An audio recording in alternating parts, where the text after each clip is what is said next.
to today's event. It gives me an immense pleasure to welcome you all to today's webinar organized under the National Research Methodology Course and Workshop. A session today is titled Conceptualization of Research Studies, a foundational and essential project of research journey. In this session, we will delve into the introduction of biomedical research, explore the history of research in India, and gain insight into the formulation of research questions and hypotheses, critical steps that shapes the direction and impact of research study.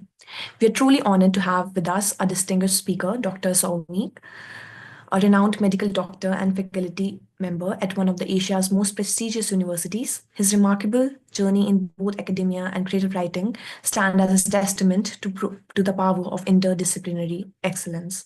Dr. Soumik has been recognized with several prestigious accolades, including the Scottish Award for the Research in the United States and the Best Faculty Award for the Indian Academy of Forensic Medicine.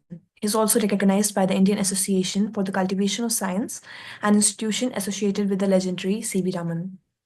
Apart from the academic brilliance, Dr. Soumik is also the author of 3 critically acclaimed forensic thrillers: House Murder for an Experiment, The Silent Execution, and The Devil's Surrogate. His second novel has even been adopted into a full-length feature film, which is set to hit theaters in March 2025. Awesome, sir. We are in for an enriching and inspiring session today. Without further ado, let me invite Dr. Soumik to begin the session.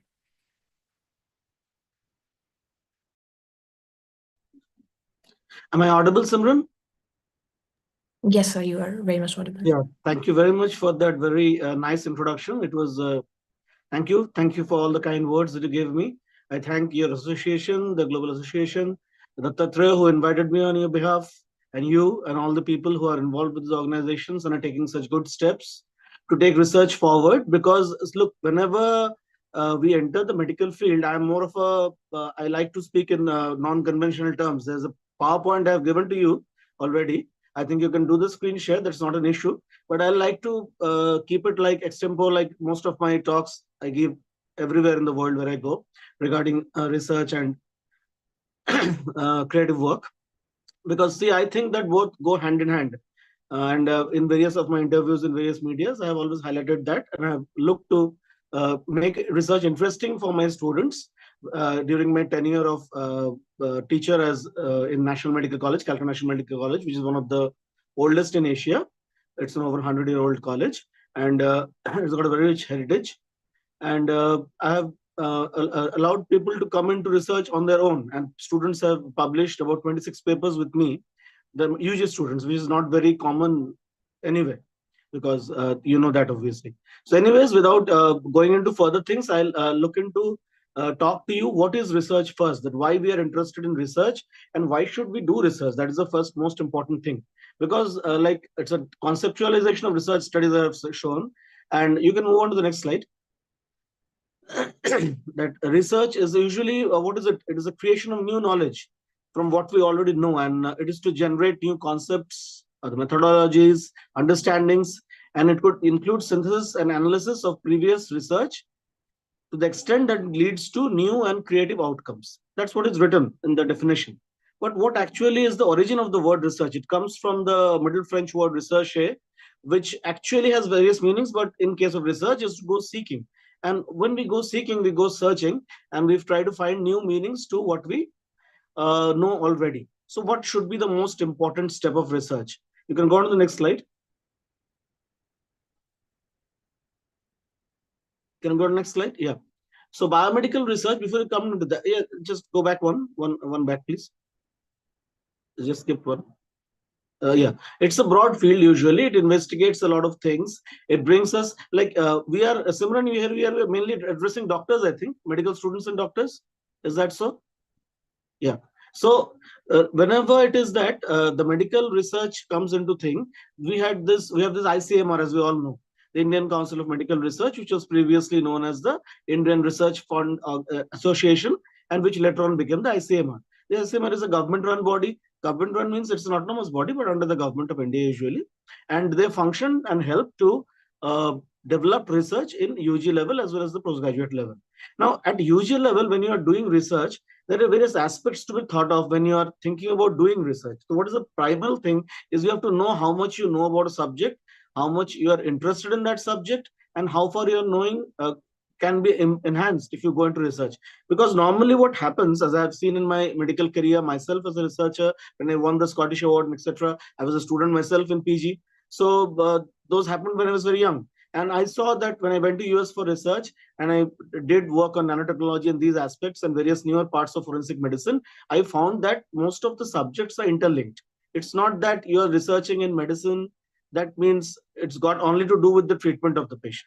Every subject is integrated in itself, and all subjects, especially the basic science subjects, which are known in India as the preclinical and paraclinical subjects, but the most scientific term should be the basic sciences, as it is called in US and other places.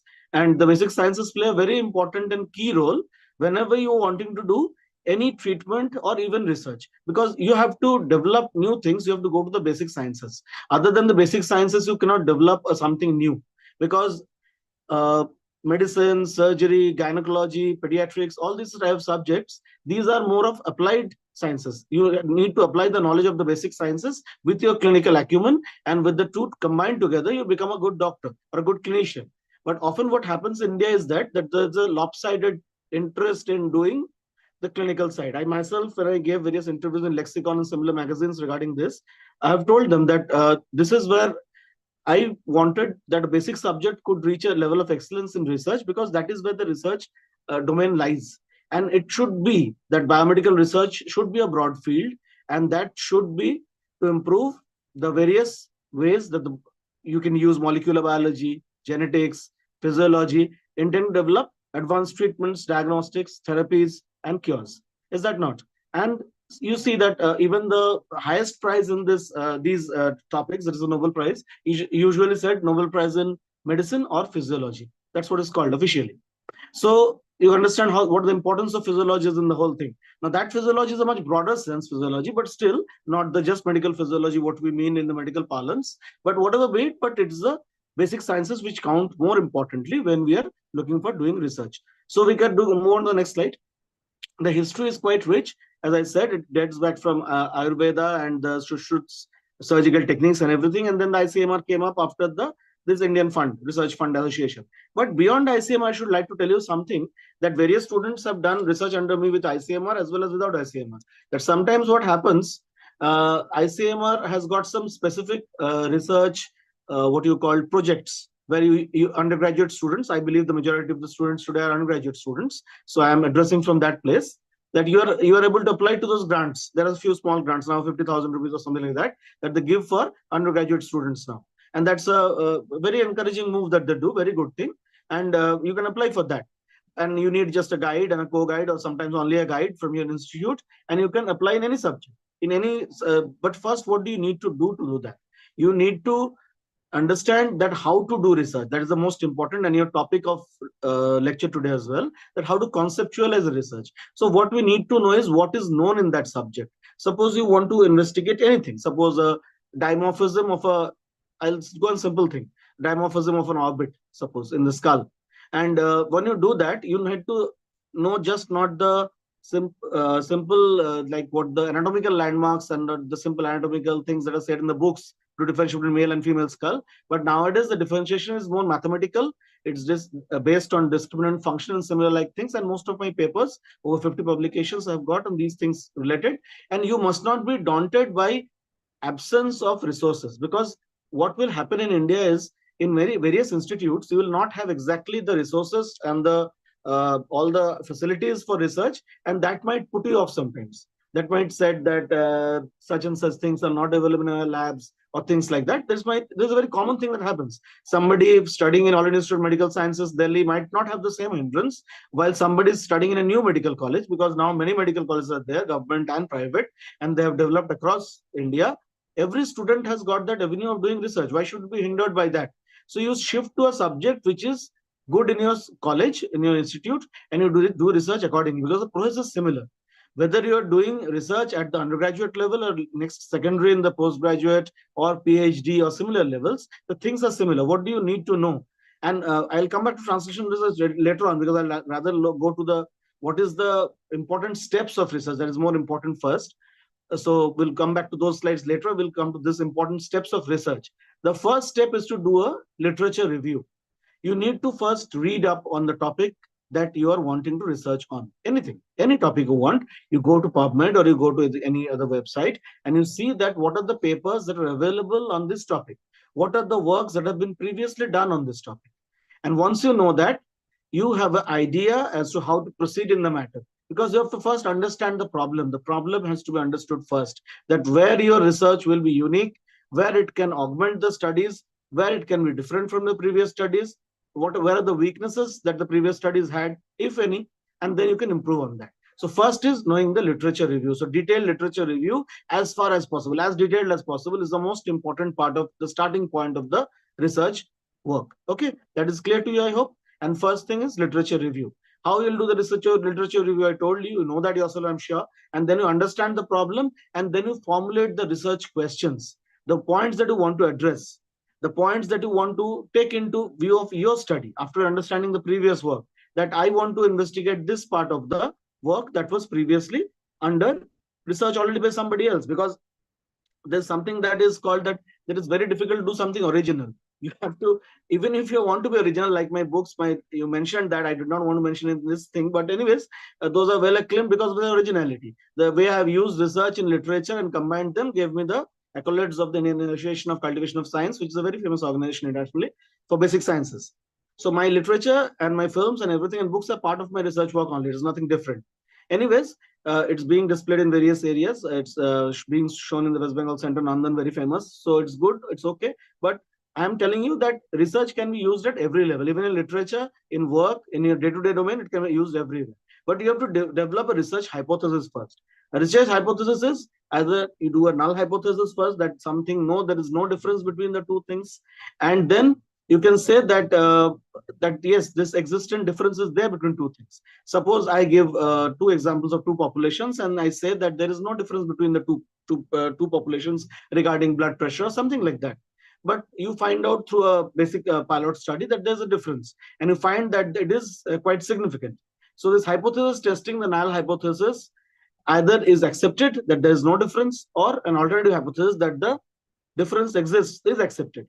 So once the hypothesis is done and you have got the questions ready, that what you're going to do, comes the sampling or data collection, which is the most meticulous part of research. It is the most important part, because you have to know the research design, how you're going to go about the research, what are the resources available to you, or who are going to do the research, how you are going to get into the sampling, what type of sampling you use. Sampling is a big topic. I will not go into that in details. I'll just tell you the types of sampling. I'm sure you know about it, but still I'll just go an overview.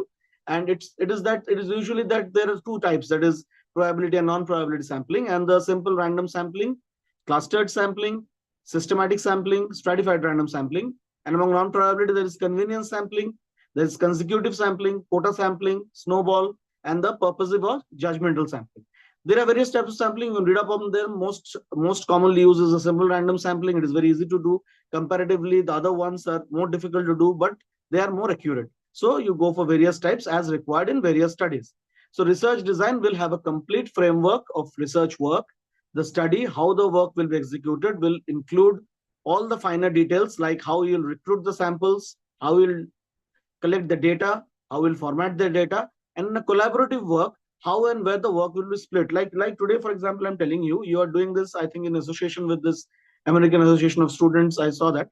So that suppose you and that institute student wants to do a research together, or somebody sitting in India wants to do a research with somebody in China or Russia or any other country. Doesn't matter. In collaborative research is the way forward now. And what you have to distribute is what part you are doing. Suppose you are doing the framework and everything, and then the sample might be collected from there also. There's no problem. So you just have to need to have a good coordination and good proper development of a proper research design, where you distribute the work amongst yourselves and make it light, and so that you can work on it in a very practical manner. Because theoretically, look, many things are possible, but once you go into the practical domain, you have to understand how to go about it. And what I said just now, that regarding the availability of resources, everything, I'll give you one example that will make you easier for you to understand. Suppose you have a private medical college or a new government medical college where there is no autopsy facility. Okay. It does happen. Mortuary takes time to start because of the legal part, the medical legal issues, the local PS, the medical legal laws that are there regarding this. It often takes time to start. I'm sure you will knowing this, Simran, and the other people, doctors who are present, I know them. So thing is that you'll see that there is no mortuary. I'll just give an example from my aspect. But what you can do, there is no hindrance to doing forensic research if you can go into forensic anthropology. You have this bone samples. You have got the bone samples both in anatomy and forensics, and you can collect the bones and you can work on them. That is the simple anthropological research you can do. Forensic anthropology, general anthropology, you can do with your museums. You can do that. Okay. Second part is if you go into radiology. Another very interesting part for you, because my majority of work has been on forensic radiology.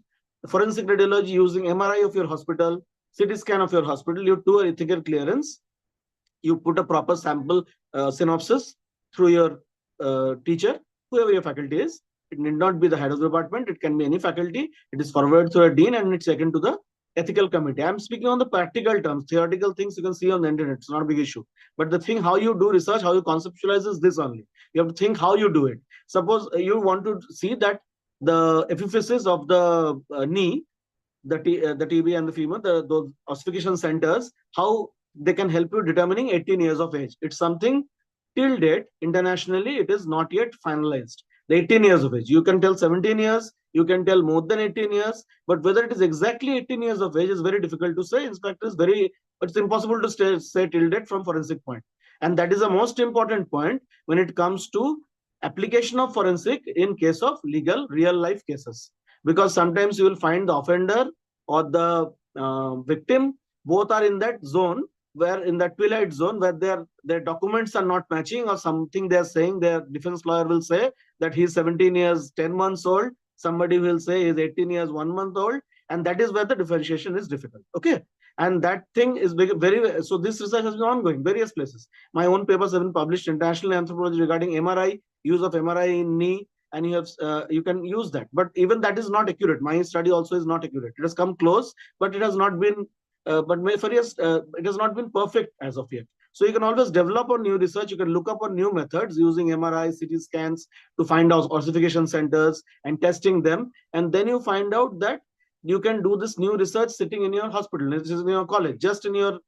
Many students in National Medical College have done that with me. They just went in their off time at 4 p.m. after their classes, or 5 p.m., just collected the data from the radiology center, which is attached with us. And it is not a very hard job because it's a white collar job. You sit with the technician, just see the images, take the soft copies, and just for record, and do the measurements right there. You can do it. The software is available. You can do right there. And it's a very high quality research. It will be published internationally, and it's beyond ICMR things also. Like ICMR will give you a local thing, but that will take you in a much broader sense. It will take you higher. Okay, so that is how you conceptualize and think about research. How is to be done in a practical thing. Now I come to theoretical things, which are obviously boring when you discuss too much. I don't like to make my classes like that, and usually like to make like stories, like my storybooks. Today the domain is not there because I have got an event. But anyways, so once you have done the review of literature, which is extensive, and you have understood, and then you can get it back that where the domain gap is there, where it is there, that where you can improve.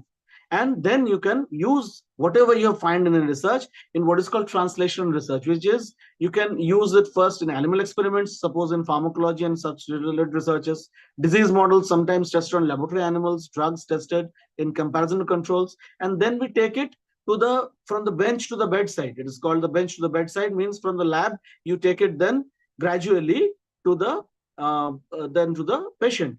And before that, you cannot do that because you have to do the clinical trials. As you know, it has got various phases. Phase 1, which mainly focus on the safety and the proper dosage, and it includes a small group of patients, 15 to 50. Phase 2, which focuses on the effectiveness and side effects, less than 100 patients usually. Then the phase 3, which goes on to hundreds of people, compares the new treatment to some existing treatment. And the phase 4, where it is the approved and the long-term effects are observed. So that is on the thousands of people. It's a much broader research. And once it is done, the drugs and the things and the equipments or the new prostheses, they can be now used in the bedside. that is with the patients, because with patients you can't experiment much except with healthy volunteers or somebody who is volunteering as a part of the research. You cannot test out a drug on anyone and say that drug is good or bad or side effect is there. You cannot tell it later. To some extent, you must have a very authentic database, how you are doing that research and how you are doing that part. Clinical trials is very important. Clinical trials is a very good what you call a prospective career for medical students, for doctors, and it can be a very good option. It can be a very good option even at your MBBS level. I'm telling, even if you don't have MD, you don't go for MD later on. It can be a good option to work in clinical trials abroad in various countries where more of the drugs are manufactured. In India, it is comparatively less, the scope of doing this. But if you move to the European places, the Scandinavian places, or US, or these places, you can do good research in clinical trials, good career, very good careers, very good salary, very good payment. Because you have to be practical when you're working. You're ultimately come into a professional course, and whatever your good sides be, humanitarian sides be, obviously you'll like to have a good income and you like to have a good career. Why not? So if you can do both together, there's no issue. So research, if it can give you a good career, why not research? It can give you a good career instead of just doing clinical practice, which is the common domain. You just sit in your chamber, you're doing clinical practice, you're seeing patients, you think you have a lot of money and everything like that. But not always it occurs that easily. Because if you see your seniors or even many people in clinical side, not everybody has got developed clinical practice. It's not that easy. It occurs with some people, it does, but does not as well. So you might have an alternative choice in clinical trials and research careers. If you do well, you can work with various good organizations, good universities, which can give you a very good remuneration as well as a very good prospect of doing research, which is very awarding and rewarding both. But for the rewards in research, you have to be very patient. But in patient treatment also, it is very similar, not very different. Anyways, so what we come back now is medical. We have come back to this part. So I think then how do you do the literature review and these things I've told you by using keywords? You can use the gate between using the FMSSH method, and you do the research methodology. You have found out how to do the sampling, and after that the research design.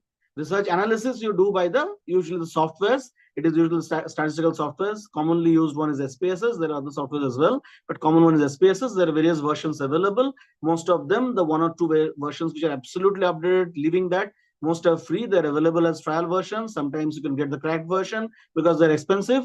So not everybody can buy them. The institute can maybe buy them, but the individual at a student level, it's difficult to buy them. But you can get 1 or 2 versions less, and that is equally good. There's no problem with doing research with that. There's no issue with that. Okay. So now the research again part is outcome. If you have a mini synopsis, you reinstate the main findings when you're writing the paper, the significance and meaning of the subjects. You compare the results, the pathways, the results, the strengths, limitations of your work, the impact and application of research, and you also put a suggestion of future work. So what should your paper compose of? First, you should do a mini synopsis of your work. You should state your main things in the discussion elements, that these are my main findings, the significance and meaning of those findings. Then you compare results with the previous studies. Then you suggest that this is the limitation of my study and this is the strength of my study. Both, any work has got its strength and limitations. You also have to understand that and make others also understand so that they can go on further from there.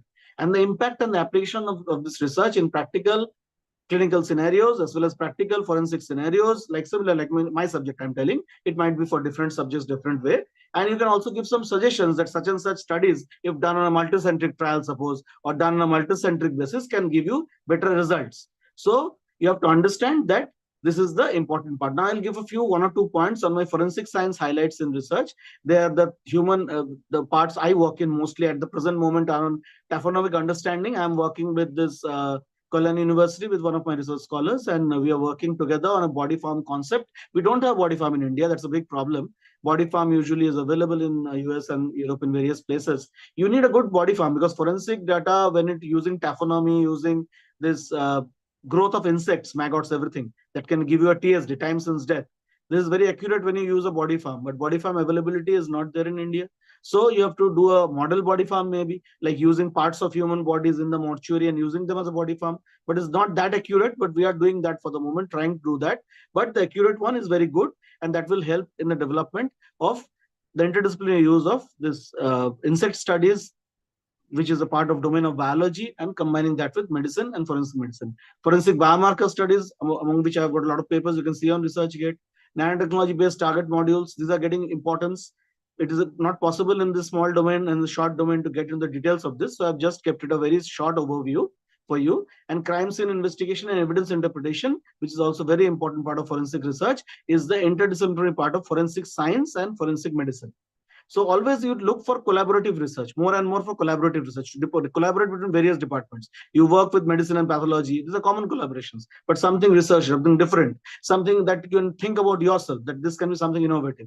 Because research should be innovative to the extent possible after you have learned the basic protocol of doing research, which can be taught at any level. I have just given the outline, and this is how good research can be conducted.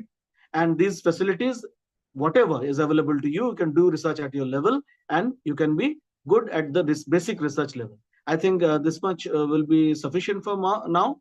And thank you very much for giving me the opportunity. Today was a hard, difficult day for me because I had a lot of engagements. So at your request, I have done it. The basic thing, I believe you have got the basics there. And if you want to tell me anything, you can tell at the moment. Otherwise, it's better that you give it on the comment box.